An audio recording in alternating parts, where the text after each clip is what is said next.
Hello, আমি Payel and again back to my new mini blog. Payel's ব্লগে তোমাদের সবাইকে স্বাগত।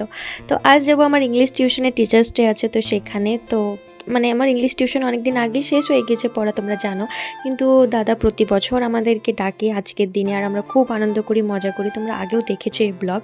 তো আজকে যাব আমরা সেখানে। তো তার আগে দাদার জন্য একটা গিফট নেব, আর গিফট হিসাবে এই শার্টটা দেবো, যেহেতু সামনেই পুজো। আর গিয়েছিলাম দাদারই বন্ধুর দোকানে, জিয়াবুলদার দোকানে। তোমরা তো এই দোকানটাকে অনেকবার আগে আমি অনেক ব্লগে দেখিয়েছি।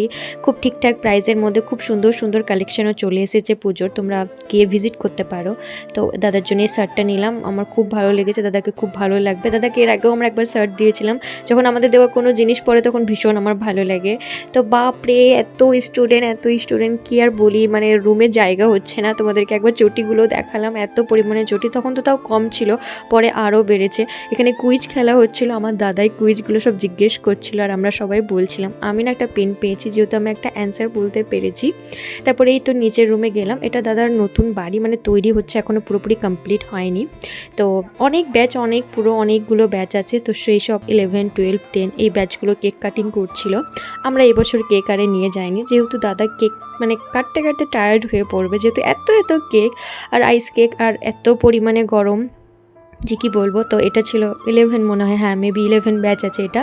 তো ওরাই প্রথমে কেক কাটিংটা করালো আর এই গিফটটা দিল। দাদা প্রচুর গিফট পড়েছে, প্রচুর। আর এই যে আমরা পুরো একেবারে ছাদে গেলাম, দোতলায়, কারণ আমার একটা ইচ্ছে ছিল। দাদাকে আমি প্রথমে গিয়ে বললাম, দাদা যেহেতু আজকে এত স্টুডেন্ট এসেছে, তো আমরা একটা গ্রুপ ফটো চাই। তো এই যে দেখো, তারপরে এটা যেমন কথা তেমন কাজ। তারপরে এই যে দেখো কে এসেছে, বাপরে পুরো পুতুল হয়ে গেছে একেবারে দেখতেও। সাহেবা কালকে এসেছে কিন্তু জানায়নি, ওখানে গিয়ে পুরো আমাকে সারপ্রাইজ দিয়ে দিয়েছে। তারপর আমরা এই তো একটু টিফিন খেলাম, আর দাদার বাবার হাতে রান্না, উফ জাস্ট ওয়াও। প্রতি বছর এত সুন্দর সুন্দর রান্না করে না, আমার হিব্বি লাগে খেতে। তারপর এই তো বাড়ি চলে এলাম, এই পচাটা আমাকে ছাড়তে এসেছিলো, আর ওর টিফিনে না ভুল করে চকলেট হয়তো পড়েনি। তো আমি ওকে ওটাই বলছিলাম যে দেখলি তো, তোর টিফিনে চকলেট পড়েনি, তোকে কেউ ভালোবাসে না। তারপর আমি চলে এসেছিলাম বাড়ি। তো আজকে ভিডিওটা এই পর্যন্তই, টাটা।